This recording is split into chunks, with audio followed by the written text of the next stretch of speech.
días. Buenos días. Es un verdadero placer, en nombre de Se Dice Libertad, en alianza con Giroscopio, colaborar con los profesores de Giroscopio en este ciclo sobre migración y cómo se ve la Venezuela, de la diáspora, de estos excelentes y talentosos profesores que están fuera, pero que están adentro del país, siempre pendientes de todo lo que sucede y colaborando. Es muy grato para nosotros presentar hoy el libro Migrantes, y para ello le voy a pasar la palabra a la profesora Sandra, quien moderará esta presentación del libro, y agradecer a los profesores Alejandro Rey y Roger Norum su participación en este evento. Muchísimas gracias. Sandra, tienes la palabra. Hola, buenas tardes a todos. Bueno, un placer estar aquí con ustedes. Muchísimas gracias a Se Dice y muchísimas gracias a Alejandro y a Roger por este trabajo que van a hacer para nosotros hoy para Giroscopio. Yo no quiero perder mucho tiempo en esta primera presentación, después vamos a tener tiempo para conversar porque Roger y Alejandro han organizado un material con el cual nos van a hablar del libro que yo creo que es importante que oigamos. Yo solamente, y que veamos, yo solamente les voy a decir quién es cada uno a partir del libro mismo, porque creo que estos currículos ya nos hablan del tono en el que se habla de migración en este trabajo. Voy a empezar por Roger, que es profesor de la Universidad de Oulu en Finlandia, profesor de antropología cultural, nació en la ciudad de Nueva York, sus antepasados fueron inmigrantes de Noruega, Bielorrusia y la República Checa, y ha realizado trabajo de campo etnográfico en Nepal, Birmania, China y en toda Escandinavia sobre los procesos cambiantes de migración, la comunicación,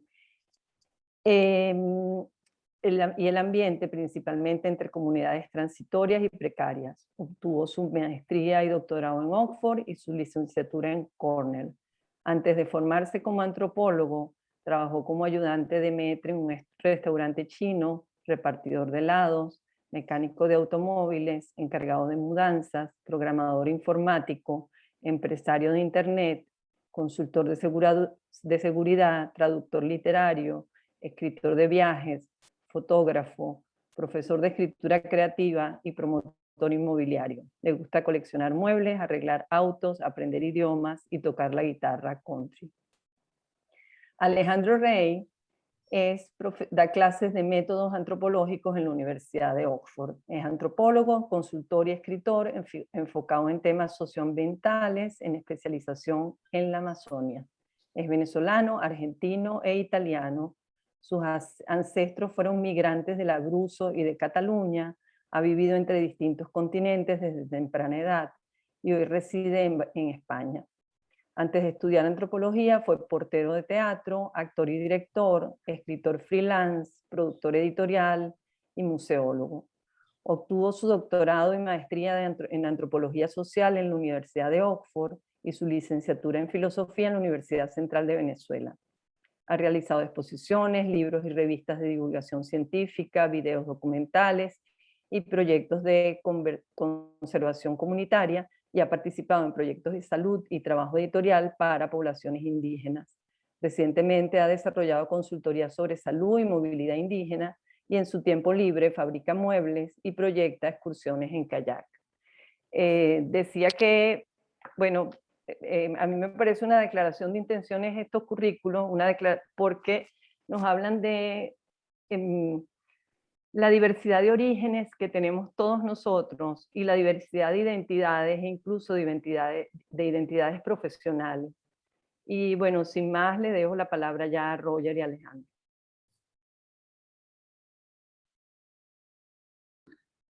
Bueno, muchas gracias, Sandra, y a todos por esta oportunidad. Espero un ratito. Bueno, se ve bastante bien la pantalla. Sí. Se ve. Bueno. Buen día a todos, y para que sepan rápidamente de qué vamos a hablar hoy, yo voy a hablar un poco de la meta del libro que escribimos y de algunos de los desafíos que hemos encontrado. Pues Alejandro hablará entonces de lo que el libro quiere comunicar, y luego ambos les damos un paseo por la estructura del libro para mostrarles cómo hace lo que hace, o cómo trata de hacer lo que hace.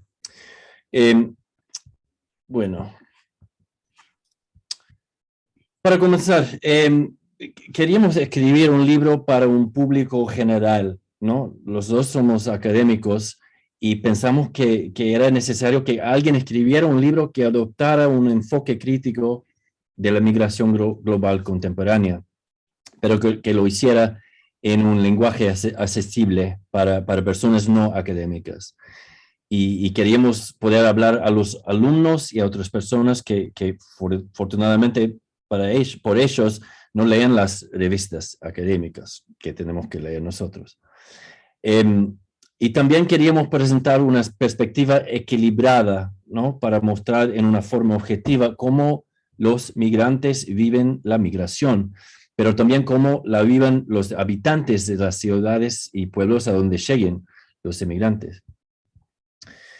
Y queríamos, al escribir el libro, conocer a un nuevo público para nosotros, o uno que sea bastante nuevo a nosotros. A nivel personal, para mí también, yo como hablante no nativo de castellano, me quería empujar un poco a utilizar otro idioma para pensar en las ideas y los conceptos que en mi vida cotidiana conozco más o menos en inglés. Y estos desafíos,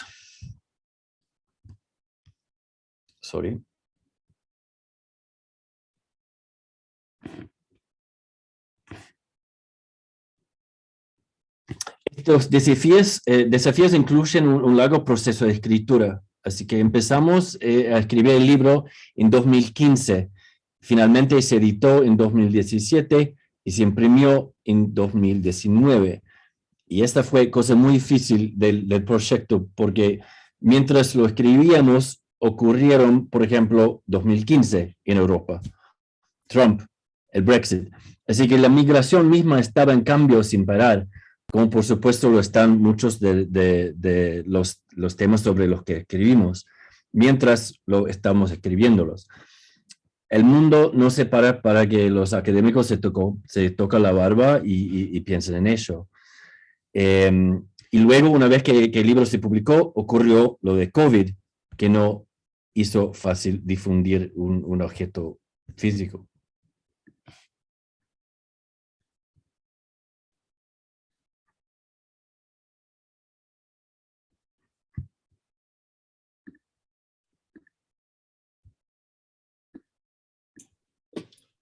Listo. Claro. Ahora voy, ¿no? Roger, ¿me estás dando el pase? ¿Sí?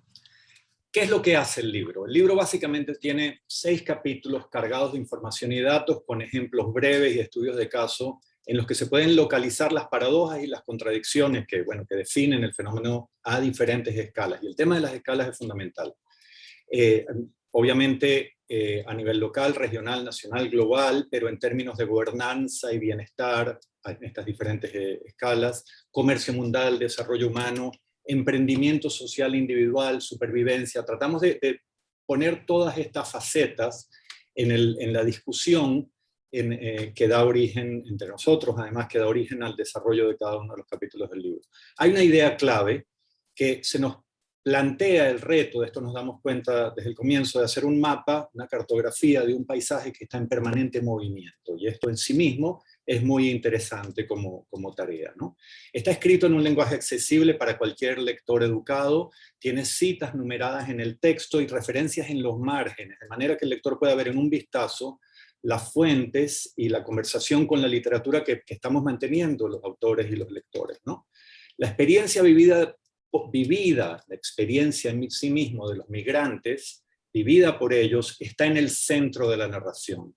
Y entonces, esto básicamente lo que destaca es, por nuestra propia formación y aquello a lo que nos dedicamos, un enfoque etnográfico, más que analítico, Ojo, los antropólogos siempre decimos esto y terminamos analizando todo, pero en todo caso ese es el punto de partida de nuestra voluntad de enfrentar los fenómenos de la vida, ¿no? Y buscando descentrar, esta cosa es este aspecto es muy importante, la perspectiva desde la mirada anglo-europea, utilizando materiales y literatura del sur global. Y a la vez, al hacerlo, nos dimos cuenta que teníamos que tener cuidado con nuestros propios sesgos, porque el libro es al fin y al cabo también una discusión abierta entre los dos investigadores, y nos descubrimos permanentemente fluctuando, pendulando entre unas posiciones con respecto a la migración que tienen obviamente una cierta mirada política y una cierta perspectiva de desde dónde vemos esto, en qué creen, ¿no? La próxima...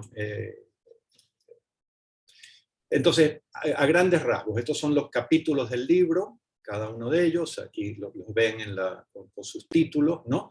Pero a grandes rasgos esto diría que es un capítulo sobre definiciones y que da un panorama del tema desde un punto de vista interpretativo, descriptivo y vivencial. Un capítulo sobre la historia de las migraciones humanas y cómo han configurado el mundo en que vivimos, el planeta en sí mismo en términos también físicos y ambientales. Un capítulo sobre los principales debates y conflictos en la opinión pública sobre los migrantes y la migración, que obviamente es uno de los corazones de debate del libro, ¿no? como el título lo indica, el acercamiento a los debates. Un capítulo sobre la ciudadanía, las diferentes estrategias de integración, las cuestiones de identidad y el papel de los centros urbanos en la configuración de todo esto. O sea, relaciona inmediatamente ciudad con ciudadanía, migración atravesando todo esto. Un capítulo con estudios de caso, el capítulo que de una u otra manera busca humanizar más todavía la narración, ¿no? Desde una perspectiva cercana, humana, que pone de relieve diferentes tipos de experiencias de los migrantes. Para nosotros esto era muy importante, no quedarnos anclados en describir y problematizar e interpretar una de las formas a desmedro de otras de migración, de movilidad humana y sus actores sociales, sino abrir la diversidad y la complejidad de posibles encarnaciones del migrante en el día de hoy, ¿no? Y un capítulo que invita a reflexionar sobre cómo podrían cambiar las cosas en un futuro próximo en términos de los centros de migración, de expulsión o de emisión y de recepción de migrantes y la dirección de estos mismos flujos. Roger, te doy el pase. Bueno, sí, gracias. Bueno, al principio de capítulo 1, damos un tipo de glosario general de términos de migración, como inmigración, emigración, exilio, refugiado, etc. Y hablamos de varios tipos y formas de migración, como migración forzada, migración en cadena, migración irregular. Y también hablamos aquí de las categorías. ¿Por qué las categorías son importantes, incluso necesarias para el cerebro humano? Pero también, ¿por qué pueden ser cosas peligrosas en el desarrollo de los debates sobre muchos temas, la migración entre ellos? Y explicamos que las categorías de la migración pueden ser fácilmente delimitadas de forma muy clara cuando se discuten de forma general, pero cuando se utilizan en la vida cotidiana está claro que muchas categorías no son estáticas y que muestran una gama de variabilidad dependiendo de la perspectiva de la persona. Ponemos un ejemplo complejo o alguien que atraviesa el Sahara a través de muchos países para acabar estableciéndose en España, obtener la ciudadanía española, que luego encuentra trabajo en Suecia, se convierte en empresario tecnológico, funda un startup y vuelve a su primer hogar en Somalia para empezar a expandir su negocio en África. Y si piensan esto, en diferentes momentos de la vida de esta persona, este migrante, se la puede llamar de diferentes maneras o caer en diferentes definiciones de lo que es su particular migración. Así que intentamos acá mostrar al lector que las categorías que utilizamos para definir los diferentes tipos de migración son en sí mismas complejas y variables. Los migrantes irregulares pueden acabar legalizándose. Los migrantes voluntarios pueden estar también motivados económicamente. Los migrantes poco cualificados pueden acabar convirtiéndose en migrantes económicos altamente capacitados. Los exiliados políticos pueden acabar regresando a su país. Y por supuesto, los expatriados privilegiados pueden convertirse en migrantes en situación precaria, en sectores inestables, como por ejemplo el académico. Y es raro que la migración de una persona sea 100% voluntaria o 100% involuntaria. Y por supuesto, no todos los que son inmigrantes son conocidos, ni por el Estado, ni por sus vecinos como inmigrantes. Así que incluso las definiciones oficiales o las consideraciones numéricas y estadísticas podrían no ser posibles en muchos casos.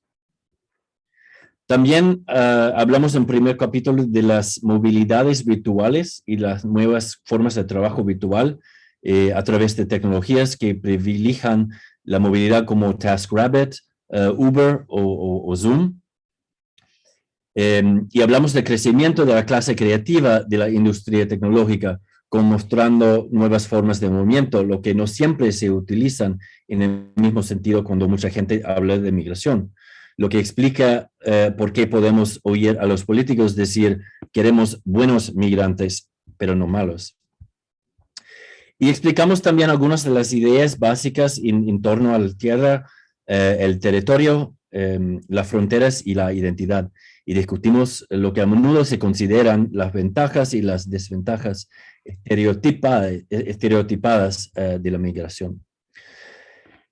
Así que este capítulo pretende realmente sentar las bases de lo que vendrá, armar a los lectores con cierta munición crítica para evaluar los debates y las situaciones y contextos que presentamos a lo largo del resto del libro. Alejandro.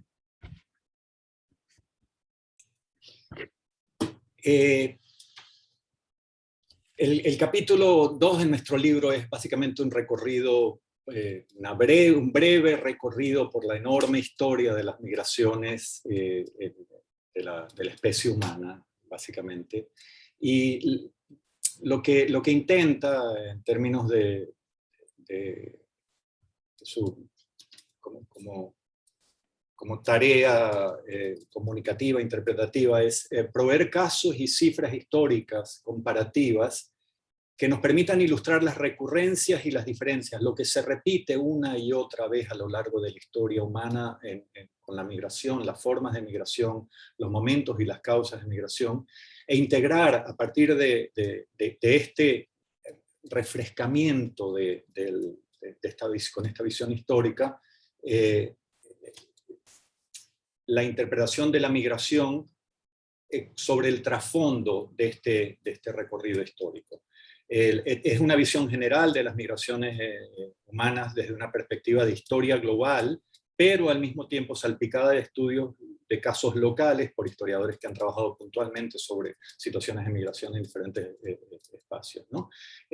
Nos permite comprender cómo todo, digamos, todo lo que es humano, desde la agricultura, y lo no humano también, desde la agricultura hasta las lenguas, pasando por el crecimiento de la población, evidentemente, la domesticación de los paisajes, la salud, la resiliencia humana frente a las adversidades, todo esto ha sido definido por la movilidad humana, y hacemos muy nuestro este mensaje fundamental que casi podría haber estado al comienzo del libro con epígrafo de Peter Bellwood, un ecólogo histórico que trabaja en Australia, que dice: sin la migración no existiría la especie humana, o por lo menos no existiría más allá de una pequeña región de África.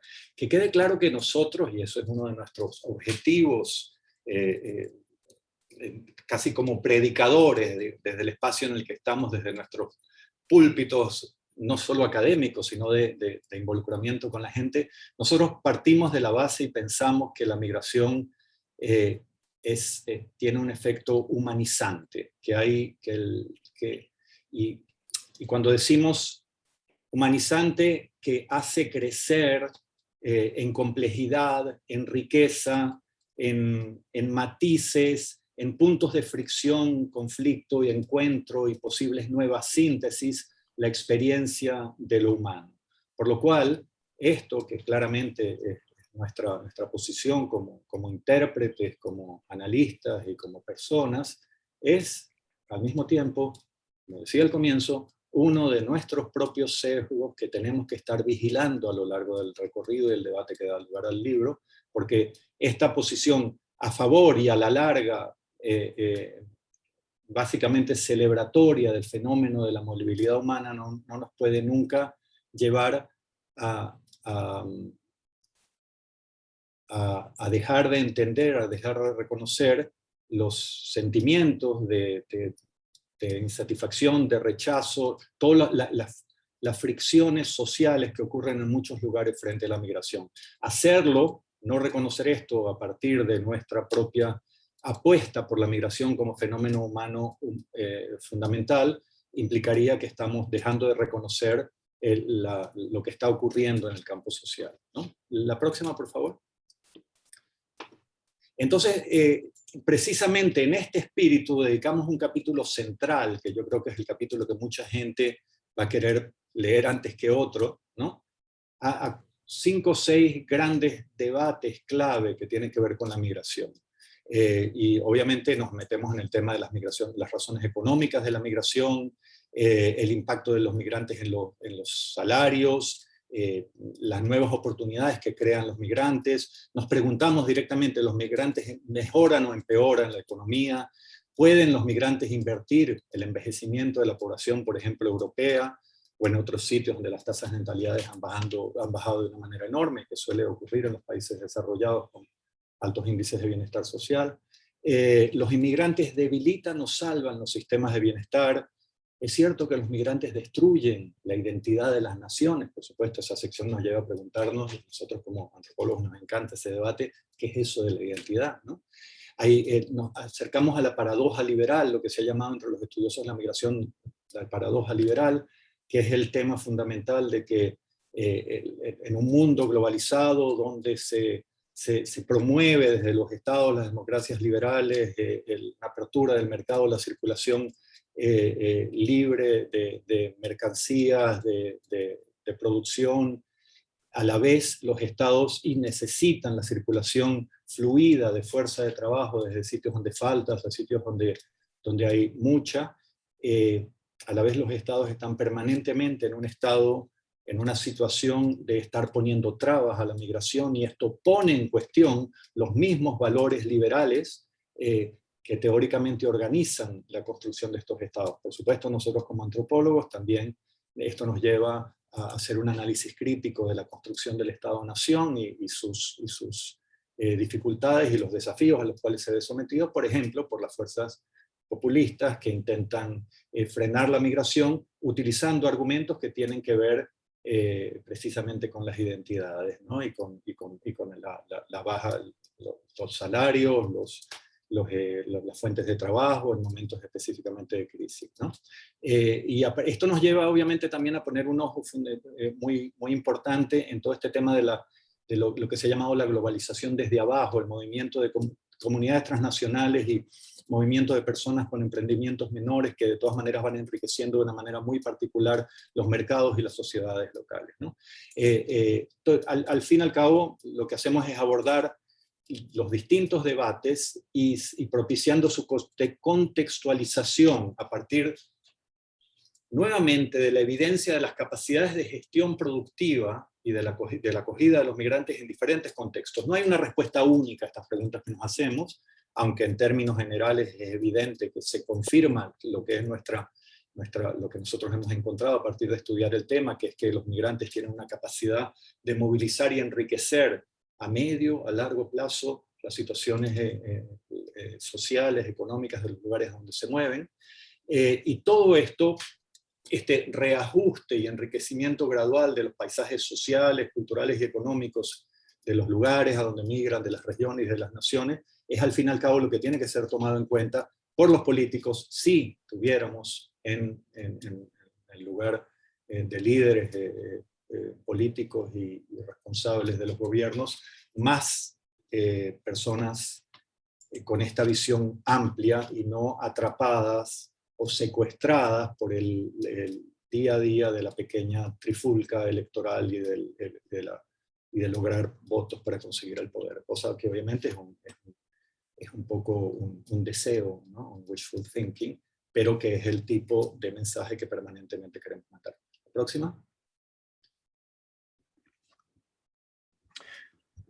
Bueno, este capítulo 4, examina las ciudades y la historia de la migración. ¿Por qué las ciudades son importantes? Porque muchos migrantes van hacia las ciudades. Y también el papel fundamental que han desempeñado las ciudades en la ciudadanía. El término ciudad proviene del latín civitas y es etimológicamente cercano a los términos civil, civilización y las palabras ciudadanía y ciudadano. Comenzamos acá a explicar que la idea de ciudadanía habla de una legitimidad que se adquiere, viendo la posición de una persona en una comunidad a la que se otorgan tanto derechos como deberes para mantener esa comunidad o esa sociedad. Escribimos cómo se han cambiado las ciudades en los últimos siglos. En sus primeras encarnaciones, la antigua Grecia y la antigua Roma, las ciudades eran asentamientos humanos caracterizados por una concentración de población grande y generalmente diversa, con funciones administrativas, políticas y económicas. Y en ese momento, ser ciudadano significaba, ante todo, tener ciertas obligaciones hacia una comunidad, normalmente lo que se llama una ciudad-estado. Más que referirse a los beneficios o los derechos que se podían disfrutar. Y los residentes de una polis, la unidad sociopolítica, mantenían fuertes afinidades con el lugar en el que vivían, veían sus obligaciones con la comunidad como una fuente de respeto y honor. Y esto les daba la oportunidad de vivir como personas virtuosas. La configuración de las ciudades, su papel en el contexto más amplio, así como los significados de las manifestaciones de la ciudadanía, han cambiado significativamente durante los últimos milenios. Discutimos en el libro, o en este capítulo, entonces, algunas de las principales formas de adquisición de la ciudadanía por parte de los no ciudadanos, por haber nacido allí, o por matrimonio, o por residencia de un determinado periodo de tiempo, pero también a través de programas como la ley sefardí, que hasta hace poco concedía a los descendientes de judíos sefardíes el derecho a la ciudadanía en España y Portugal.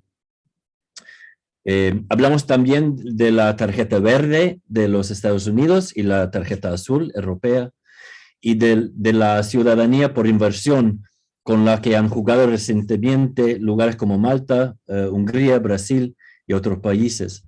Estos países conceden la residencia permanente, seguida de la ciudadanía, a las personas que invierten cantidades de dinero específicas en el establecimiento de empresas, inversiones inmobiliarias o planes de bonos públicos dentro del país. Y algunos críticos sostienen que esto deslegitima el concepto mismo de la ciudadanía basado en los derechos humanos universales y no en las diferencias económicas entre las personas. La última parte de este capítulo pasamos en detalle algunas de las principales distinciones entre, por ejemplo, convivencia, asimilación, multiculturalismo y la idea estadounidense del crisol de razas, el melting pot. Y como todas estas, ellas representan ideas diferentes de lo que es la migración y de cómo debería funcionar la integración de los inmigrantes y los no inmigrantes. El capítulo 5 es otro capítulo central en términos de que hacemos el esfuerzo. No, la anterior, Roger. Sorry. Es el capítulo en el cual intentamos este acercamiento etnográfico cercano, humanizar el tema de la migración mostrando casos específicos de vidas e identidades a su vez móviles.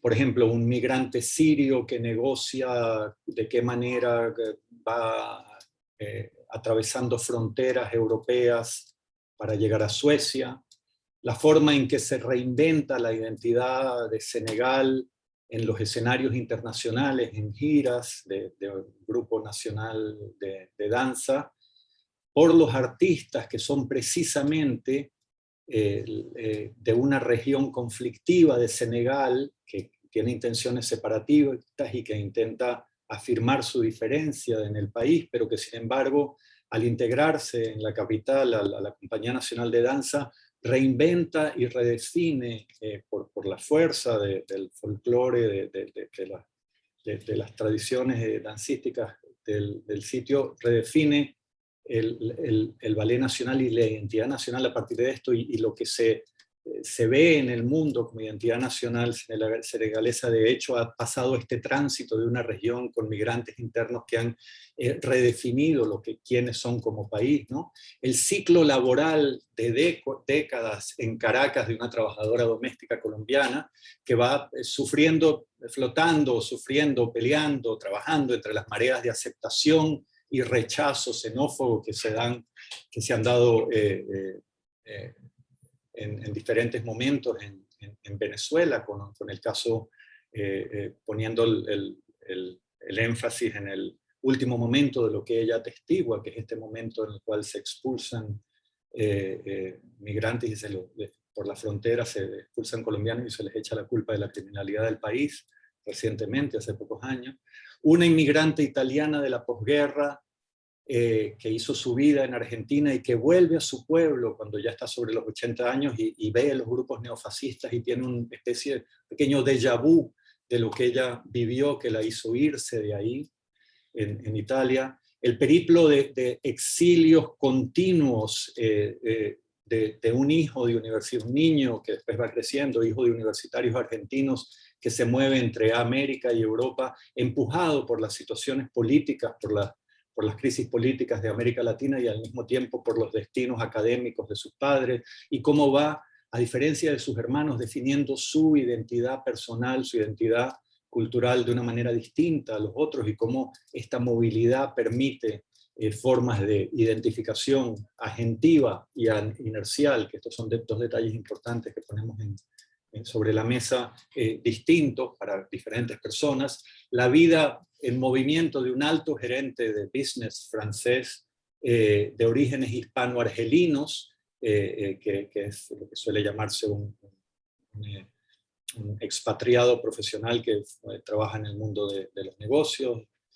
La vida en el limbo de inmigrantes de Ghana a Italia, todos esperando a las orillas de una superautopista de gran velocidad que los enganchen laboralmente por un día, y que han tenido que escapar de su pueblo, una región que se ha sumido en una especie de catástrofe ambiental y por ello de pobreza, que tiene que ver con las fuentes de pesca de las cuales vive la comunidad.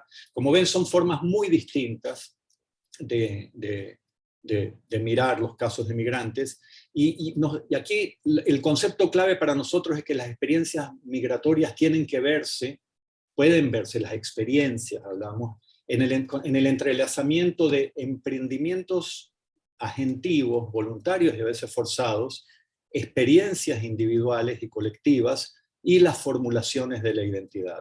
Todo esto sobre el telón de fondo de los órdenes políticos y administrativos, que a su vez influyen en estos encuentros y en su outcome, en el resultado de las diferentes decisiones y cristalizaciones identitarias o estratégicas en términos del lugar de emplazamiento de los migrantes. Roger.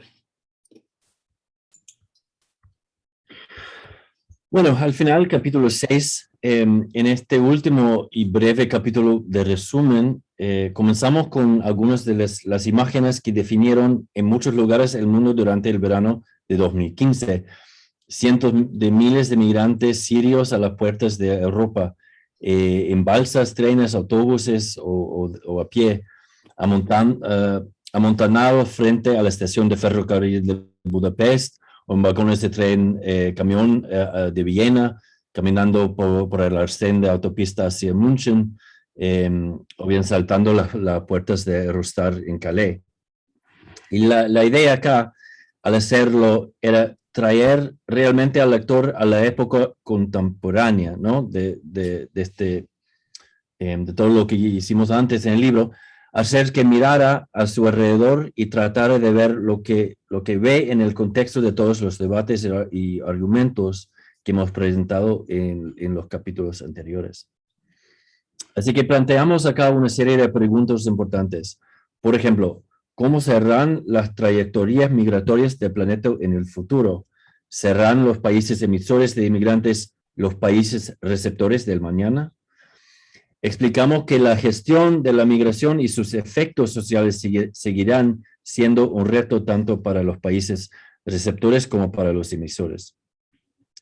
Y planteamos la idea de que los cambios que se están produciendo actualmente en los ámbitos de la política, la sociedad, la cultura y la tecnología transformarán la migración de múltiples maneras en los próximos 50 o 100 años, a medida que la circulación de bienes, personas e ideas aumente y adopte nuevas formas. Proporcionamos un argumento resumido y de nuevo intentamos hacerlo de forma equilibrada, de que a pesar de toda la controversia sobre la migración, muchos lugares sí necesitan a los migrantes, quizás en la misma medida que muchos migrantes necesitan lugares a los que ir. Así que mencionamos la necesidad actual en toda Europa de trabajadores en materias de ciencias duras, lo que produce una gran demanda de nuevos trabajadores formados. Y hablamos de cómo la migración contemporánea se ve a menudo como una solución para sostener una población europea que envejece. Y instamos al lector a tener en cuenta la historia y a pensar históricamente cuando piense en el presente, para ver que los complejos procesos migratorios no pueden tipificarse bajo la simplificación de lados buenos y lados malos, con el objetivo de desalentar los lectores de la migración que conducen a visiones desequilibradas sobre las relaciones contemporáneas norte-sur, como a veces ocurre en los debates sobre la migración. Y terminamos el libro con este mapa, que es un mapa inspirado en el mapa correctiva universal del mundo de MacArthur, que invierte la visión convencional dominante sobre el arriba y el abajo de las regiones del planeta y ponen en el centro, que ven acá, una de sus regiones periféricas. Llegamos a él trabajando las ideas propuestas por otro inversor de los órdenes cartográficos dominantes, el pintor vanguardista uruguayo Joaquín Torres García, que pintó en 1943 un cuadro que sitúa el Polo Sur en la cima de la Tierra, con el continente sudamericano invertido y situado donde aparece América del Norte en los mapas, en muchos mapas convencionales. Esta obra afirma visualmente la importancia del continente latinoamericano, pero también advierte contra la aceptación de los discursos dominantes y el pensamiento geopolítico mundial. Pensamos que ese tipo de estrategias creativas puede ayudar a cambiar las percepciones convencionales del mundo y sus órdenes y mostrar cómo las realidades de la migración en el presente y en el futuro podrían empujarnos a imaginar otros futuros posibles. Y así es nuestro librito.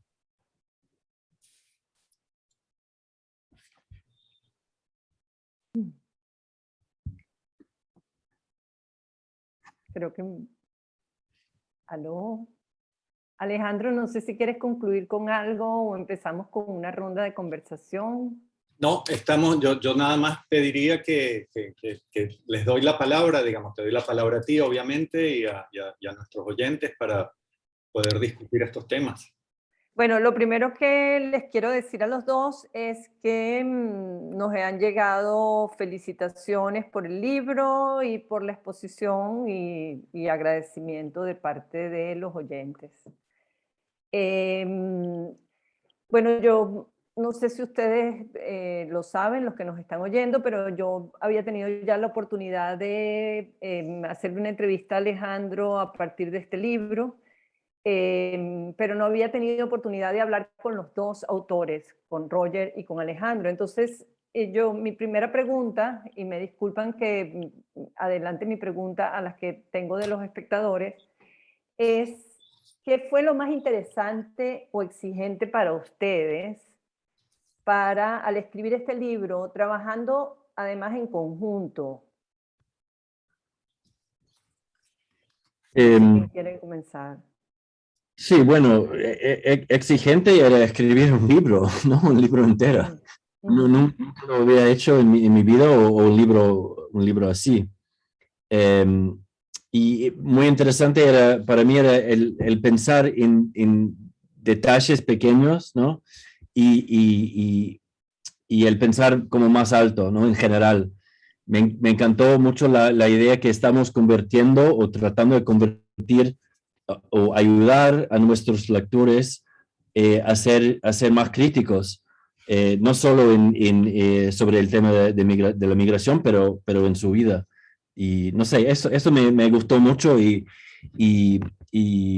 me encantaría, nos encantaría escribir otro libro así para un público que no sea académico, porque te realmente hace pensar en debates, en ideas, en temas, en un distinto modo, diría.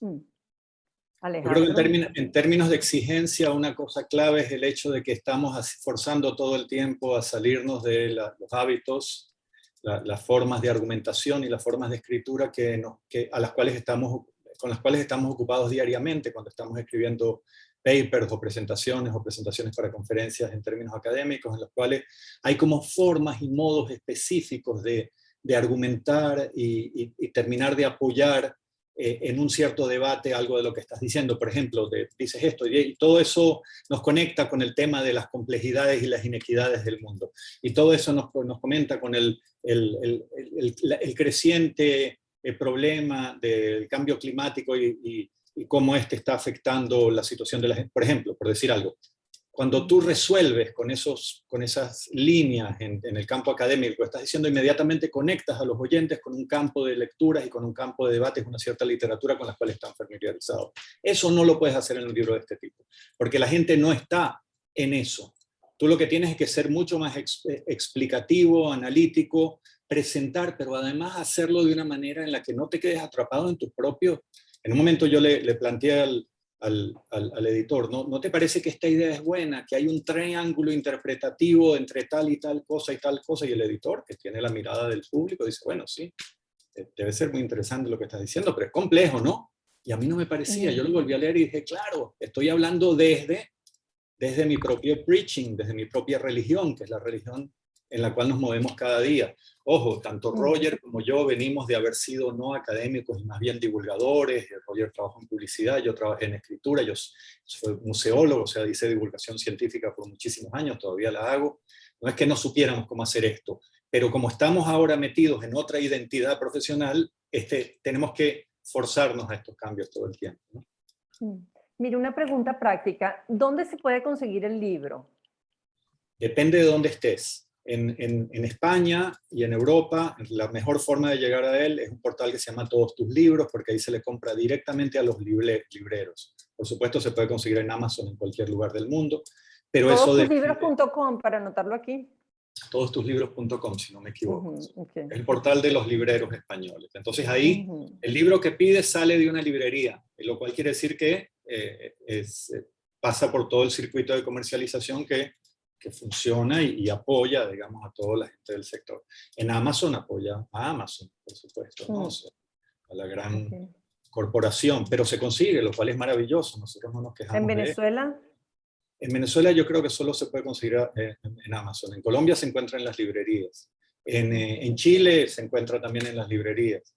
En Argentina no ha entrado todavía a las bibliotecas por un tema, bueno, de revisión de mapas, porque como es un libro que se intenta vender para los colegios y las universidades, ahí tiene que pasar por una suerte de revisión, qué sé yo, de si están las Malvinas llamadas Malvinas o Falklands, porque tiene mapas, entonces eso lo tiene retenido. Entonces varía mucho, pero en términos generales esos son los puntos.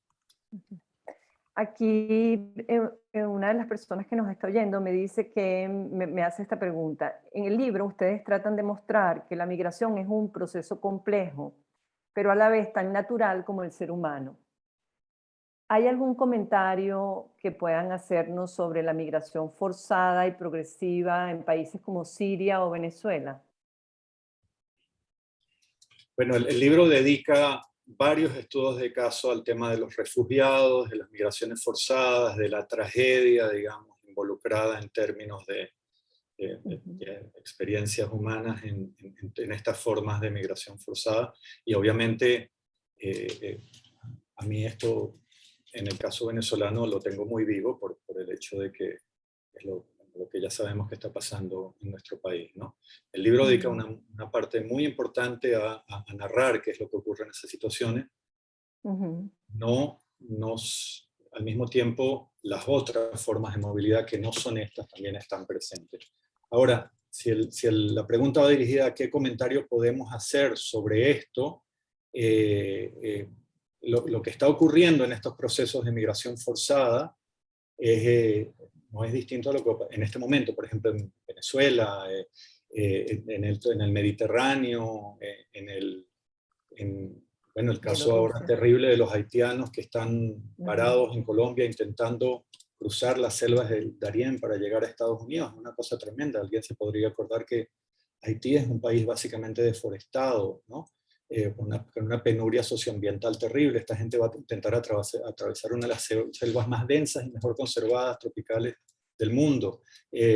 Y aparte, todo el recorrido que tienen que hacer, atravesar toda Latinoamérica. Esto es una especie de cosa increíble que te muestra la fuerza, la voluntad profunda, la potencia de la voluntad de supervivencia y buscarse un futuro mejor de la persona. Obviamente esta gente además estará sometida a formas de racismo y de desprecio al pobre, muchísimo más graves, cosa que les ha pasado también a nuestros conciudadanos, a los venezolanos en muchos puntos, ¿no? Al mismo tiempo, que quede claro que nosotros intentamos tener una visión global que mira estas cosas y al mismo tiempo mira las otras formas de movilidad. Y que si no hacemos eso, es interesante, es complejo lo que pasa, porque la gente cuando tú dices migrantes en una reunión, todo el mundo piensa en esos migrantes. Y estás pensando, la persona que habla, en que la persona que habla posiblemente es nieto de migrantes a su vez que se establecieron de una manera más o menos exitosa en un sitio. Entonces genera una distancia con eso, cuando la distancia es solamente de momento histórico, de circunstancia de vida, pero para lograr esta visión completa que permitiría empatizar mucho más claramente tu propia experiencia con la de estos, tienes que darte cuenta que no hay nadie que no sea un migrante a la larga. Sin exagerar, por supuesto, hay gente que nunca se ha movido de su lugar, o gente que no se plantea hacerlo. Sí, pero es raro, ¿no? Digamos que todos tenemos una historia donde alguien llegó o Sí. alguien se fue. Sí, sí. Sí. Bueno. Esto va a otra de las preguntas que han llegado por el chat, que me parece muy interesante, y es, ustedes no hablan ni como sociólogos, ni como politólogos, ni tampoco como filósofos, ¿no? Sino como antropólogos. ¿Qué supone eso? ¿Qué aporta? ¿Cuál es la diferencia? Porque es importante para reflexionar sobre el tema de la migración. Roger. Sí, bueno, para mí el ser antropólogo quiere decir estar con la gente y hablar de la gente, hablar a la gente y hablar con la gente y entender el mundo con lentes de la gente. Lo que más me gustó en el escribir el libro con Alejandro es que entendimos los dos que la única forma en que podríamos hablar claramente a nuestros lectores sobre un tema así grande y complejo como la migración era hablarles desde la perspectiva de la gente, ¿no? De las personas cotidianas, digamos. desde las bolsas y las historias particulares de personas de la calle. No es solo lo que hacen los antropólogos, lo hacen también los autores, los novelistas, ¿no? Toman caracteres y personas de la vida para comunicar las ideas grandes de la vida, del mundo o de la existencia. Alejandro, no sé si quieres agregar algo. Sí, no, yo creo que es eso. O sea, básicamente es nuestra perspectiva etnográfica. Hay que meterse en la vida del otro y entender cómo ve las cosas.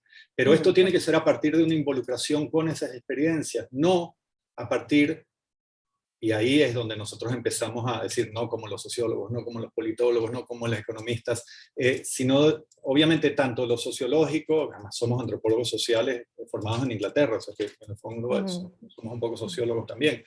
Pero lo que valorizamos ahí es el hecho de entrar en la perspectiva del otro, en el tú a tú, en efectivamente empatizar con eso y comprender cómo ve desde su punto de vista ese grupo humano lo que está ocurriendo. Esto no necesariamente ocurre en el método sociológico que se centra, por ejemplo, al hacer, conseguir datos, la encuesta sigue siendo o el cuestionario siguen siendo un elemento fundamental. Nosotros los antropólogos decimos, sí, cuestionarios, encuestas, con pinzas, ¿no? Eso, al fin y al cabo, cualquier pregunta y respuesta logra vehiculizar, manipular, digamos, las respuestas de una manera que no lo hace el convivir con la gente, el estar ahí.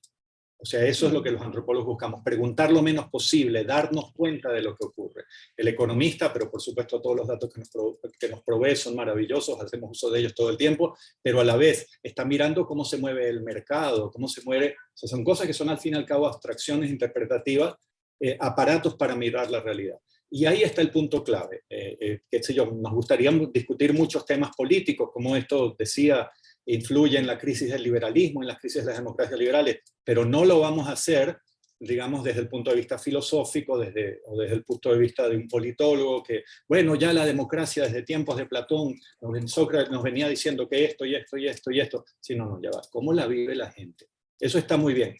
Ojo, este es nuestro recurso, al fin y al cabo interpretamos muchísimo, pero permanentemente estamos afirmando que lo hacemos desde el punto de vista de la experiencia de campo, de calle, ¿no? Particular. Yo estaba pensando mientras hablamos a una pregunta que acaba de llegar por aquí, o que por lo menos me permite relacionarlo con lo que les acabo de preguntar. La persona que la manda la formula así: si todos tenemos una historia de migrantes, ¿por qué es una utopía hablar de ciudadanía global? ¿Será que las personas necesitan alguna identidad? Y me parece muy bueno porque sería el punto donde la filosofía y la antropología, por ejemplo, o las ideas políticas y la antropología entran en un conflicto. Me gustaría que conversáramos los tres o que hablaran los dos sobre esto, pues. Uy, la podemos llevar al café y volvemos. Está bueno. Empieza tú, Roger, yo sigo.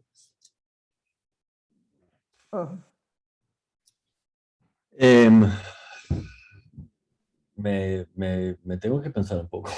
Es una buena cuestión. Bueno, no sé cuánta gente hay viendo lo de hoy, pero gente inteligente, que los lectores a quien nos encantaría escribir.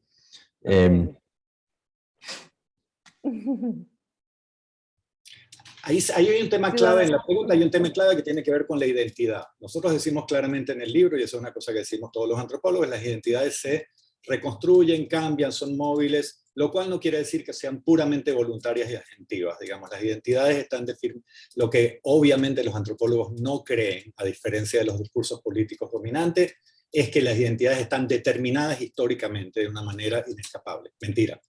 La gente puede tener la misma historia, el mismo background y decidir ser otra cosa. Tener diferentes herencias y moverse en diferentes lugares, sacando hacia adelante, utilizando, como decía Nietzsche, y citamos en el libro, diferentes vestuarios del guardarropas de su propia historia. ¿no? Y vestirse de diferentes cosas. Eso por un lado, por lo que tiene que ver con la identidad. Al mismo tiempo, estar en sitio, identificarse con cosas, valorizar, querer una cierta comunidad, sus signos culturales de referencia fundamentales, y apropiarse de eso como algo que te define, es absolutamente una necesidad humana, y para eso en buena medida se necesita estar y desarrollar vidas ahí. Por supuesto, entonces tanto la necesidad de sitio y de estar quieto para identificarse con cosas, como la necesidad de moverse porque ya no aguantas esta cosa, como decía la abuela de Caetano Veloso en ese documental maravilloso en que él le pregunta de niño, abuela, ¿qué es eso de los existencialistas? Ah, le dice Caetano, los existencialistas, esos son unos locos que están en París, que es un sitio maravilloso donde la gente está pensando cosas increíbles, y no como aquí en esta cosa estrecha de Santo Amaro. Santo Amaro es un pequeño pueblo del interior de Bahía, y la abuela de Caetano Veloso, familia, clase media baja, le estaba diciendo, allá sí se salen de esta cosa terrible que es la cultura, ¿no? O sea, la cultura te encierra en tus propias definiciones. Las dos cosas son absolutamente necesarias, y en ese sentido, obviamente, no somos antropólogos patrimonialistas, ni nos interesa para nada esa perspectiva según la cual nuestra historia, nuestras tradiciones nos definen. Un poquito. Espero que tengas la libertad de que otras cosas también te definan, que tú mismo elijas. Falta la ciudadanía global. Eso le toca a Roger. Que sería como una aspiración liberal, ¿no? Claro. Y quizás un poco, me parece perfecta la persona que mandó esta pregunta, que no sé quién es porque me dice espectador anónimo, pero me encanta que dice, es una utopía. Claro, ahí hay un punto, mientras Roger piensa, yo sigo lanzando ideas, las de él van a ser más meditadas que las mías. Interesante, a mí me gustaría discutir esto en algún momento con Omar Astorga, que me dice que ha trabajado con el cosmopolitismo kantiano. En este momento en antropología hay una gran crisis que tiene que ver, o una gran reformulación que tiene que ver con una cosa que se llama el giro ontológico, que busca poner en cuestión el ideal cosmopolita que en nuestra cultura occidental viene aparentemente de Kant, aunque había sido ya formulado, entiendo yo, desde los pensadores griegos, ¿no? Esta idea del ciudadano global, el ciudadano del mundo, que es tan caro para nosotros, tan querido para todos, precisamente además que estamos en un ámbito de conocimiento, de investigación. Lo que nos dice el giro ontológico es que hay otra cosa que es la cosmopolítica, que es la reformulación de esas globalidades, de ese universo, a partir de la visión de grupos hasta ahora excluidos, marginados, como los grupos indígenas, ¿no? Entonces las cosmopolíticas, por ejemplo, amerindias, dan entidad humana a personas no humanas, y esa persona no humana puede ser una montaña, un animal, espíritus, etcétera, que pasan a tener presencia en el mundo real de hoy y que tienen derechos también. Y esos derechos en este momento están siendo reclamados y intentando entrar en las constituciones de algunos países latinoamericanos. Pero ¿de qué se trata aquí? De que ya no hay un universo. La globalidad básicamente, y el ciudadano global no puede ser el ciudadano global occidental nada más. Eso es lo que dice esta crítica, sino que en vez de haber un universo hay un multiverso, ¿no? Y hay diversas posibilidades de formulación de lo común, ¿no? Para estas formulaciones nuevas de lo común implican por valorizar lo no común, los incomunes, aquellos que no están hechos comunidad, por ejemplo, en los estados latinoamericanos, en general en los estados que han tenido tradiciones indígenas que han sido sojuzgadas, aplastadas y que están bajo una lógica de civilización e integración al gran canon cultural occidental, que por supuesto nosotros no negamos, nosotros somos de ahí, nosotros somos eso. Lo que tenemos como antropólogos es un ojo abierto a todas estas alteridades y cómo están intentando o logran en muchos casos reformular estas formulaciones de lo global con su propia presencia política. Entonces ahí, la ciudadanía global, por supuesto que si es un ideal, es uno de los ideales más fundamentales por los cuales merece la pena seguir peleando y discutiendo sin ninguna duda. Nosotros propiciamos, aunque decimos al final del libro que esto es un desideratum, un wishful thinking, pero que es lo que querríamos, que hubiera menos fronteras. Cuando uno ve todos estos nuevos estados que quieren separarse, regiones nacionalistas que quieren, yo quiero ser distinto porque tengo otra tradición, tú le dices, pero ¿cómo se te ocurre querer hacer lo que uno piensa como antropólogo y en medio de su discusión política, querer hacer otra nación, otro Estado-nación. Lo que necesitamos es menos, es más Europas, Estados Unidos, Latinoamérica, unidades que puedan hablar, digamos, sin esta, entre otras cosas, restricción de la circulación de la gente y la posibilidad de que trabajen aquí o allá. Pero obviamente todo esto es ideal, porque al mismo tiempo existen las necesidades de administración, de productividad de los estados, para los cuales hay un montón de lógicas de control de la población que son necesarias, ¿no? Entonces, lo que no se puede hacer es dar esto, naturalizar esto y decir, así es como son las cosas y como siempre deben ser. No, así han sido las cosas, lo que hay que hacer es irlas reconstruyendo de formas distintas, ¿no? Roger, ¿quieres agregar algo? Estaba leyendo, mientras que estaba hablando de Alejandro, estaba leyendo la próxima pregunta que llegó. Porque estaba pensando de esa idea de, bueno, la pregunta, no sé si querés que lo lea, pero dice que Alejandro es tanto como venezolano, argentino y italiano, pero vive en España. ¿Qué tan flexible puede ser? Ciertamente no es todas esas cosas. ¿Cuál es su identidad? Y no quiero por Alejandro, pero está hablando de esa idea de una identidad global, una identidad cosmopolitana, una identidad local, que tiene mucho que ver con el lugar donde estás, ¿no? Bueno, puedo hablar sobre mí, depende mucho, bueno, cómo me siento o qué identidad tengo, tiene mucho que ver con dónde estoy, y depende del día también. Por ejemplo, yo vivo en Finlandia, pero paso mucho tiempo en Alemania. Cada día en Oulu, que es la ciudad en Finlandia donde tengo puesto en la facultad, me siento muy, muy extranjero, ¿no? Aunque conozco muy bien el país, hablo el idioma bastante bien, siempre con acento gringo, pero bueno. Pero sigue siendo para mí una cultura muy lejana, muy exótica. Y es muy difícil, es un lugar, bueno, tengo muchos amigos que piensan igual, que es muy difícil de ser extranjero acá por razones históricas y culturales. En Alemania, por otro lado, me siento más, digamos, el bienvenido.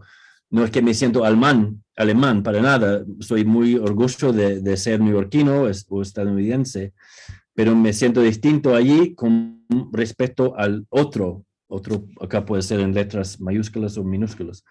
Pero en New York, cuando estoy con mi familia, que es muy estadounidense, que quiere decir que no tiene mucho de mi familia no tiene pasaportes, no viajan, me siento, no que no me siento estadounidense, me siento muy, muy europeo.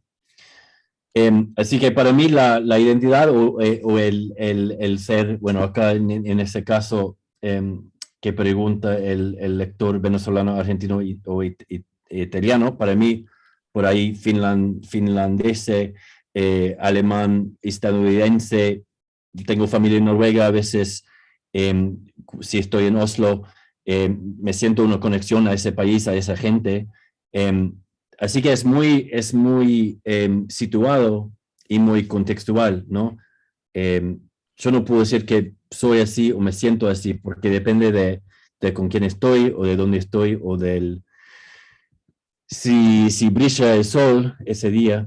No sé si, bueno, estuve tratando de hacer conexión con el debate anterior, pero con esta pregunta, así no sé si Alejandro... ¿quieres mostrar tu identidad de verdad?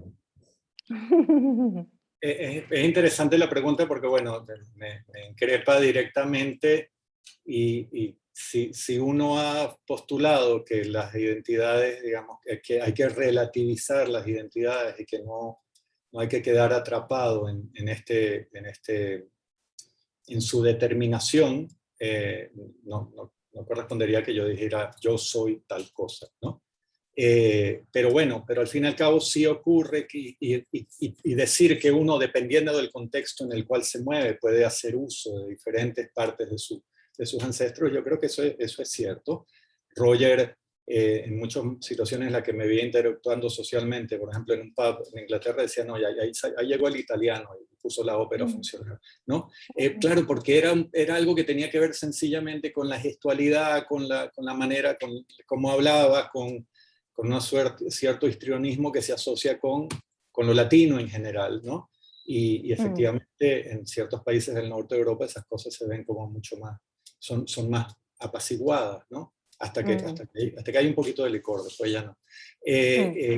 Yo fui socializado en Venezuela, básicamente, y sin embargo, y yo en ese sentido, eso me marca de una manera fundamental, con todas sus cosas buenas y malas, con esa relativización de eso, por ejemplo, de las historias que tiene el venezolano moderno. O sea, yo vengo a Argentina, aquí como estoy, me impresiona, en Venezuela se habla del culto a Bolívar, pero a mí me impresiona que aquí nadie ponga en cuestión el culto a San Martín. Aquí los colegios son unas estructuras de autoridad de la historia patria fundamental en la cual la construcción del Estado-Nación, o sea, el proyecto nacional, no se pone en cuestión. Y de hecho, en los últimos años incluso ha habido una historia revisionista que ha tratado de reescribir la historia para acabar con las aportaciones del Estado liberal, del surgimiento del liberalismo en todos los países latinoamericanos, en este caso en Argentina.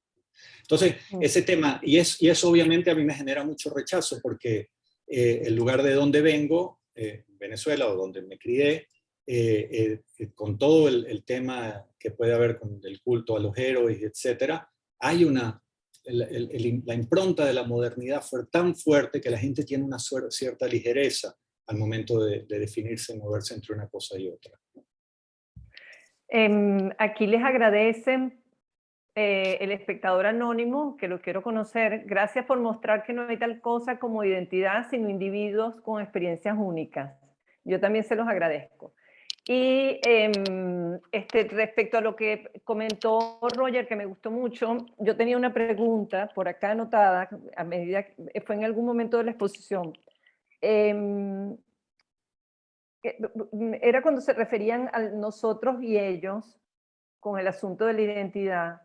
Y pensaba también que la situación del migrante tiene mucho que ver con el lugar a donde llegas, ¿no? Hay lugares donde tienes que hacer un esfuerzo de adaptación enorme, pero siempre eres un extranjero y te lo hacen sentir. Y hay lugares donde no importa tu acento, tu diferencia, te hacen sentir un ciudadano con los mismos derechos que los otros ciudadanos, por muy raros que sea. O sea, el ciudadano en determinadas ciudades, me imagino que eso pasa en Nueva York, creo que eso pasa en Madrid, no importa si comes jamón serrano o va a Los Toros o va al Metropolitan, es un neoyorquino o es un madrileño. Yo tengo esa impresión, que hay ciudades que te acogen mejor. No me sentí igual, por ejemplo, en Málaga. O sea, era una extranjera. Me imagino que cuanto más pequeña y cuanto menos extraños hay en una comunidad, es más difícil recibir cosas nuevas. No sé, me gustaría que comentaran, creo que la experiencia que cuenta Roger en Finlandia tiene que ver un poco con eso. Debe ser más fácil ser ciudadano en Berlín que ser en una ciudad en finlandesa, o ser en Nueva York que ser en Pittsburgh, por poner dos ejemplos. Entonces no sé si podrían referirse a eso un poco, a cómo acogemos a los que vienen de afuera. ¿Aló, aló? Sí, yo estoy esperando que Roger tome la palabra. Ajá. ¿Quieres que tome la palabra? A ver, bueno, estamos almorzando hoy con unos amigos. Bueno, tengo un buen grupo acá de empleados internacionales en la universidad. La verdad es que tengo pocos amigos finlandeses, aunque hace 4 años que vivo acá y conozco mucha gente, pero no diría que tengo tipo buenos amigos finlandeses. Pero estábamos hablando sobre una política universitaria en la Universidad de Helsinki, en que los académicos, bueno, cuando llega una persona del extranjero, que es extranjero e internacional, no es que prohíben que hablen inglés, pero hablan todo el tiempo en finlandés a esas personas, ¿no? Los nuevos empleados en la facultad y la universidad. Y puedo decir que muchos extranjeros que viven en Finlandia, aunque hace años, no llegan a aprender la lengua. Hay muchas razones por qué pasa esto. Uno es que muchos finlandeses hablan muy bien el inglés, así que los extranjeros que viven acá no tienen que hablar la lengua finlandesa. Pero estábamos pensando, bueno, esas dos personas que estaba contando esa historia, no le gustó para nada que los finlandeses les hablaban todo el tiempo en finlandés, en su propia lengua, ¿no? Pero yo, por ejemplo, acá en la universidad, yo trato todo el tiempo de hablar en finlandés con los finlandeses. Y pasa mucho, aunque puedo tener una conversación por ahí al nivel de mi castellano, al mismo nivel, aunque hablo en finlandés, me responden en inglés. Y así que pasan conversaciones cuando yo hablo 2-3 minutos en finlandés y ellos en inglés, tipo, ellos no quieren cambiar y yo no voy a cambiar porque estoy viviendo en ese país para aprender al menos algo, ¿no? Y bueno, lo que para mí era un tipo afronto, algo, una forma de decir que vos sos extranjeros y siempre vas a estar. Para mis dos amigos que vivían en Helsinki, una italiana y una francesa, para ellos era una forma de decir que vos sos una extranjera y tenés que integrar ya, ¿no? Así que la misma experiencia puede ser visto por dos puntos de vista totalmente distintos. Y bueno, es una razón por la cual me siento cada día como muy, muy no de acá, digamos. Pero no sé si responda a tu pregunta, pero me hizo pensar en eso, lo que hoy estamos conversando con unos amigos. Yo quiero agregar algo, digamos, ahí hay un detalle que Roger no revela por modestia, pero bueno, que él tiene una facilidad enorme para los idiomas y habla como 15. ¿No? Uno va con él a un restaurante chino, y él sabe si es cantonés o sichuan y le pide las cosas en chino. No es chiste, es verdad. Y no es que viajó a todos estos sitios, también ha viajado a muchos, pero se dedicó a estudiar porque le gustaba. Y tiene una enorme facilidad. Entonces, esa misma experiencia, por ejemplo, que él narra, de ponerse a hablar en el idioma local y que te respondan en tu propio idioma, que uno siente inicialmente, no me dejan integrarme, no me dejan que yo practique con ellos, no reconocen el esfuerzo que estoy haciendo por estar aquí con ellos, sino que me están diciendo, no me vengas, tú nunca lo vas a hablar bien. Eso me ocurre a mí en el ámbito catalán, por supuesto, en donde yo vivo, ¿no?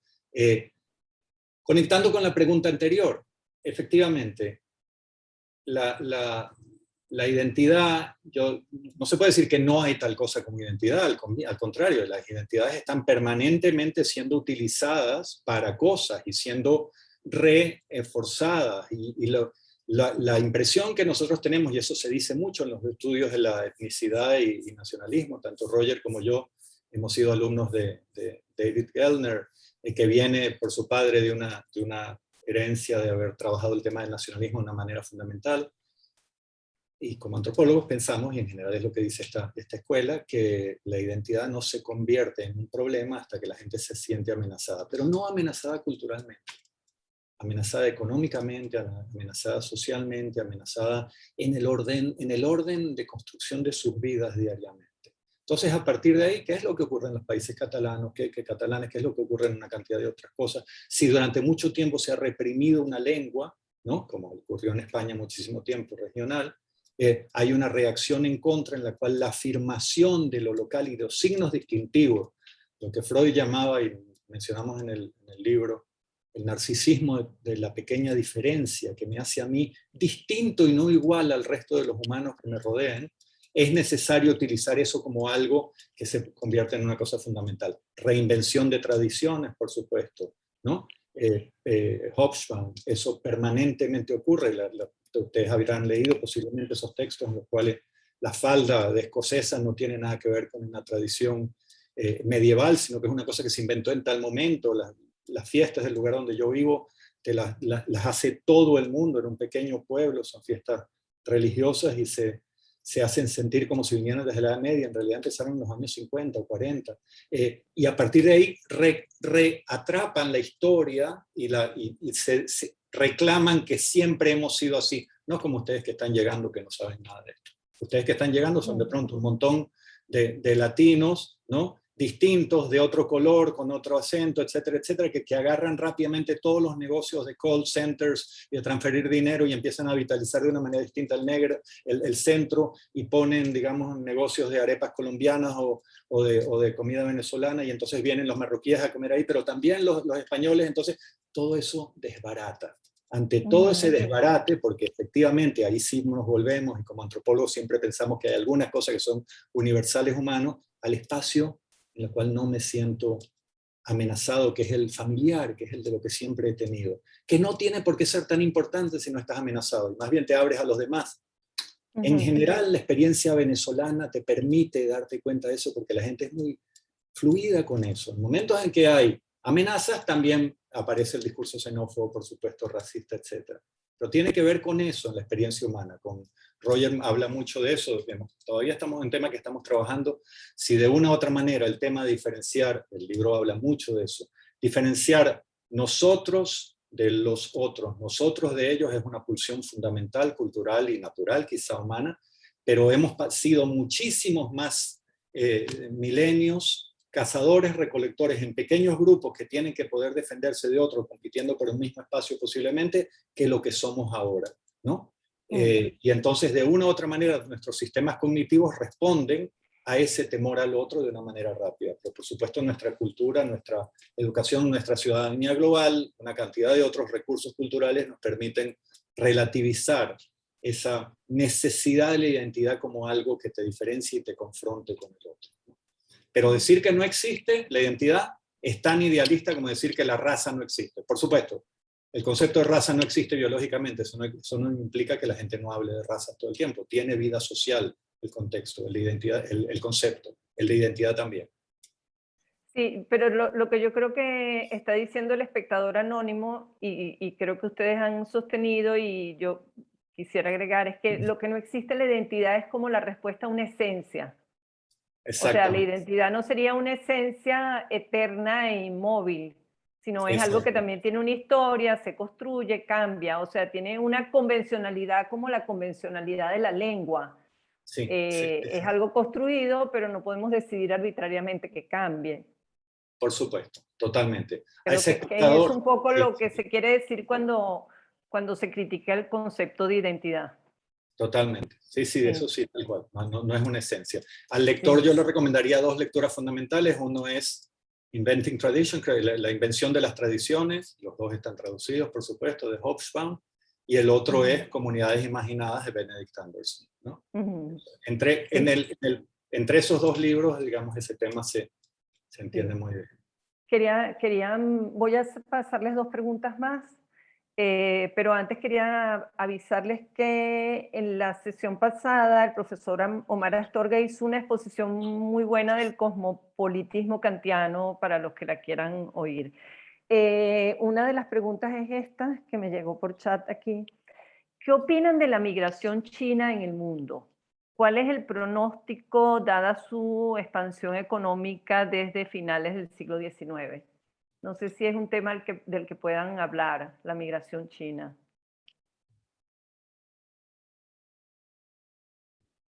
Roger, Alejandro. Claro, uno querría saber qué quiere decir qué opina. Digamos, es un hecho social y sociológico y económico como cualquier otro. Hay muchísima migración china desde hace mucho tiempo porque hay muchísima población y hay necesidades económicas.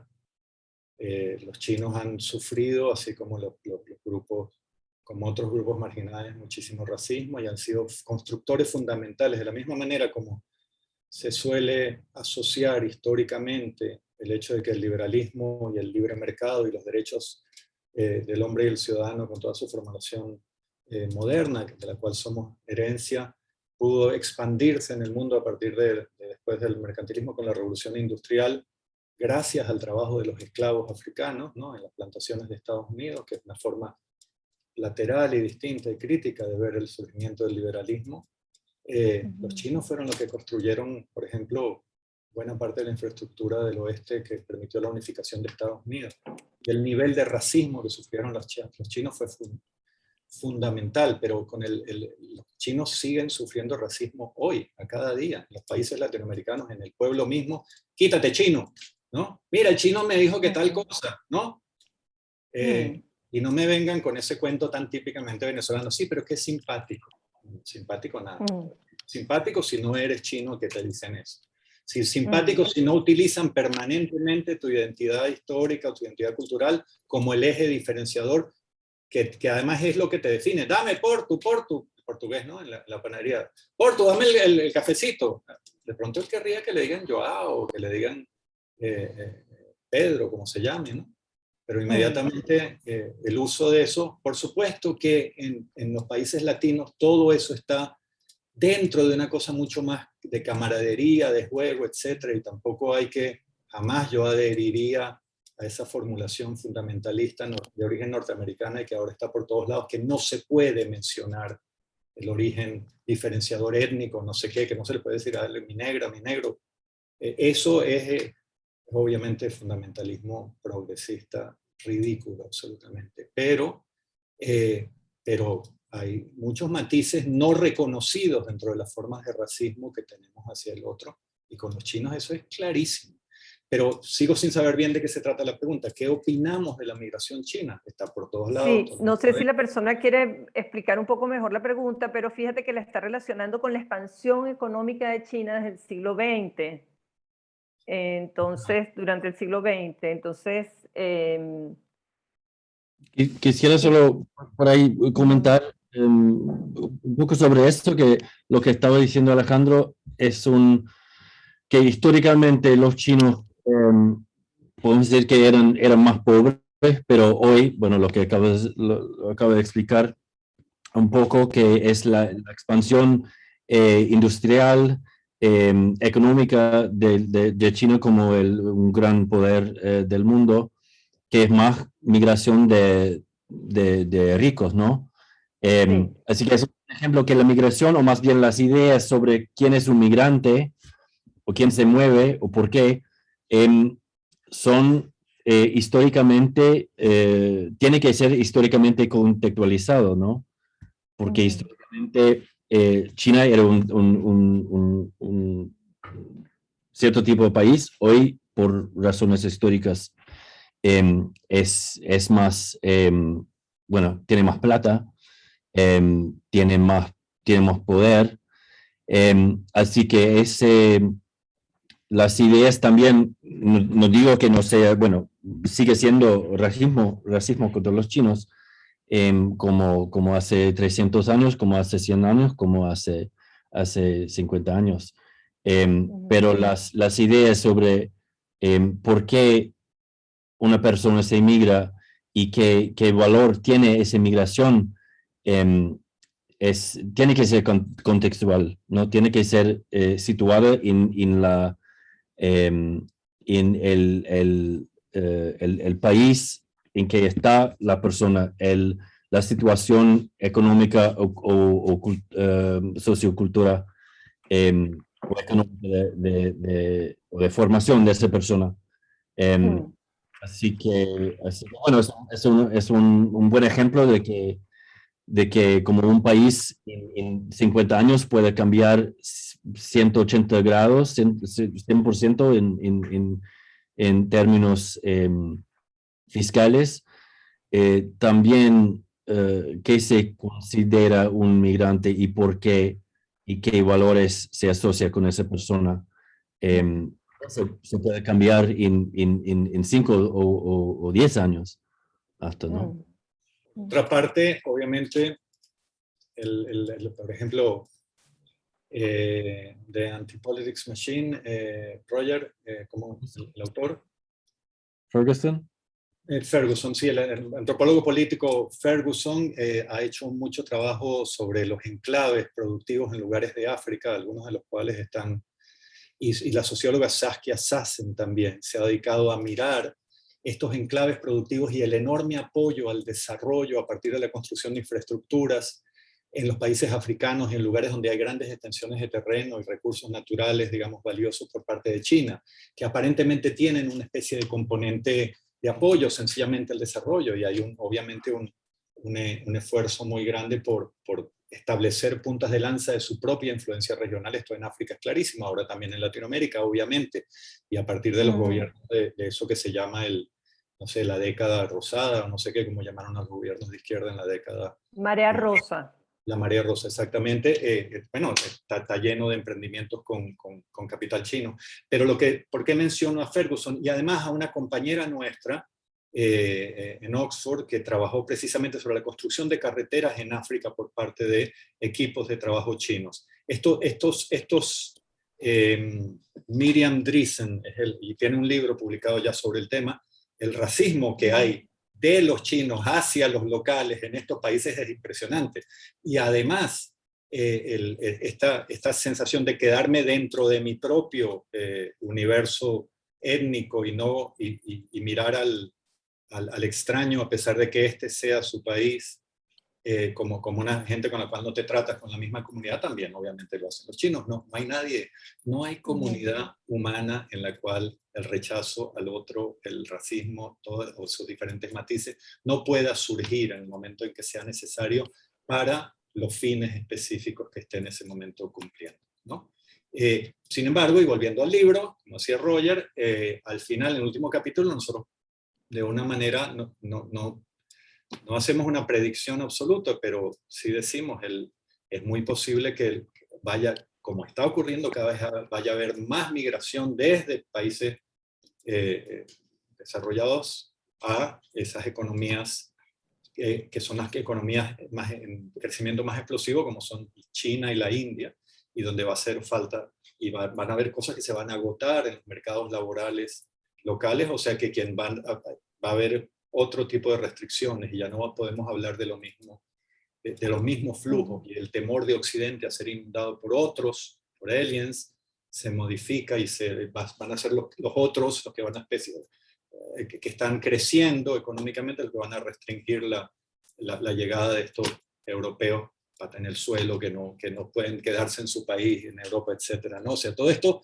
hay que ver esta perspectiva de cómo este tipo de cosas van cambiando para poder relativizar también esa percepción estereotipada de que, claro, en estos sitios donde las cosas están bien, llega la gente de otro lado que tiene otra cultura y nos amenaza.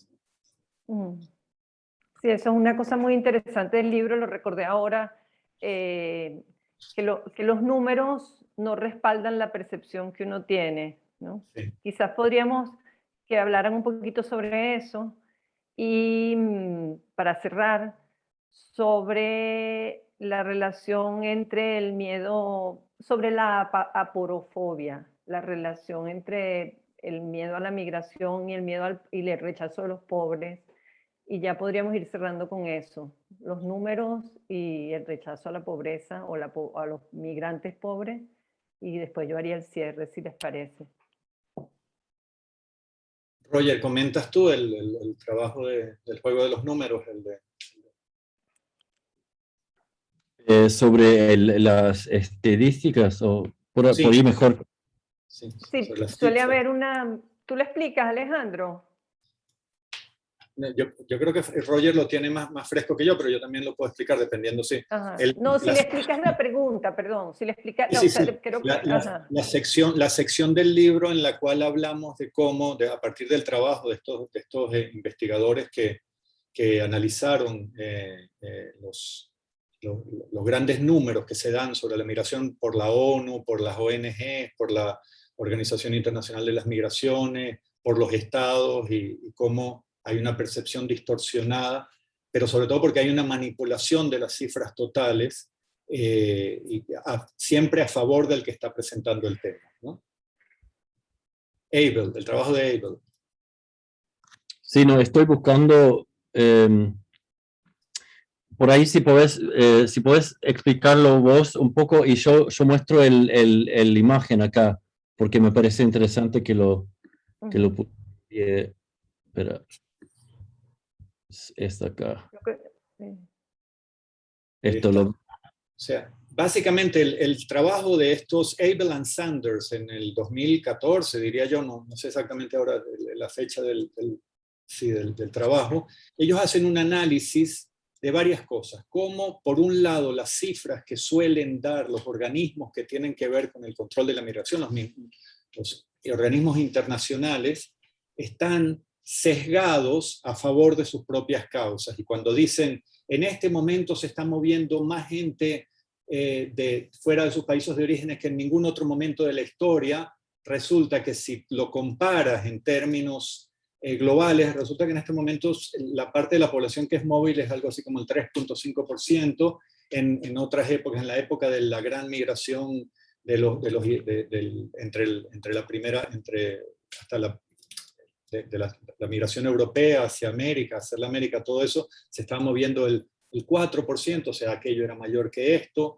Más bien la migración total ha decrecido, la movilidad ha decrecido, o sea que nada apoya esa percepción de esto está invadiéndose de gente que se va de su lugar de origen como nunca antes había ocurrido. Sin embargo, los organismos internacionales que necesitan obtener apoyo precisamente para resolver los problemas de bienestar, obviamente, de los refugiados y de todas estas situaciones críticas que están ocurriendo en una cantidad de focos alrededor del mundo, permanentemente lo que hacen es dan una versión magnificada de estas crisis. La otra cosa fundamental que ellos ven es que los números más grandes de migración, bueno, hay uno que es casi un absoluto, la migración en el interior de China es mucho más grande en términos de números absolutos que dentro de cualquier otro lugar, entre regiones, ¿no? Y ocurre, además, que en China hay un montón de controles a la migración por parte de la población, eso que termina habiendo una cosa parecida al tipo de crisis de recepción que tenemos a nivel global. Pero no es la mayor cantidad de gente que se mueve, no se mueve desde países del sur global hacia Europa o hacia Estados Unidos. La mayor cantidad de movimiento de gente en términos de números, nos muestra el análisis que ellos hacen, es desde países como por ejemplo Nepal hacia los centros de grandes construcciones del Cuerno de África, del Golfo Pérsico, Abu Dhabi, todas estas zonas donde hay muchísima necesidad de mano de obra para construir, porque está creciendo de una manera enorme la construcción, y inmediatamente darte cuenta de esto, de cómo los grandes números son distintos, no apoyan las percepciones estereotipadas generales que hay sobre la migración, que toda la gente pobre del sur global se está viniendo a Europa y a Estados Unidos. No. La mayor cantidad de migrantes no vienen hacia Europa, la mayor cantidad de migrantes no va hacia Estados Unidos, van hacia otros lados, en términos de números totales. Entonces, en primer lugar está la perspectiva anglo-europea, ¿no? Norteamericana y europea, que en términos de la manipulada por las necesidades de los políticos locales y también por las ansiedades naturales de administración por parte de los propios estados, magnifican un fenómeno como si fuera único de Europa, cuando en realidad en otros sitios, en todo el mundo está pasando, y en otros lugares con muchísima más intensidad. Por ejemplo, en estos lugares como Turquía o equivalentes, que son como receptores de los migrantes en su movimiento de paso hacia Europa. Esos países tienen crisis mucho más grandes, ¿no? Pero bueno, por favor lean el libro, que este tema está desarrollado de una manera muy extensa, y ya nos están diciendo que se nos está agotando el tiempo. Sí, yo solamente para cerrar ya, bueno, primero agradecerle a los dos, quedó la respuesta, quedó la pregunta. Quitar el compartir pantalla, que yo no veo nada. Okay. Sí, sí, Ok. Bueno, agradecerle a los dos en nombre de Giroscopio, en nombre de CEDICE, fue un placer. La pregunta sobre los migrantes pobres la dejamos para la otra oportunidad y quería avisarles que el 26 de noviembre es la próxima sesión, será también a las 2 de la tarde en Madrid y a las 8 en Venezuela, creo, y se llama La escucha psicoanalítica desde la distancia migratoria. La escucha de quien estaba afuera va a hablar Ausias Carano y la escucha de quien está dentro va a hablar María Gabriela Morales y la moderadora es nuestra querida Fabiola Betancourt. Bueno, muchísimas gracias y fue un placer. Muchísimas gracias a ti, Sandra, por esta moderación, por esta presentación, por ayudarnos a traducir lo que tenemos aquí. Muchísimas gracias a Giroscopio, a Omar Astorga, que me invitó a esto inicialmente, y a CEDICE, por supuesto. Es un placer haber estado conversando con ustedes y con todo el público.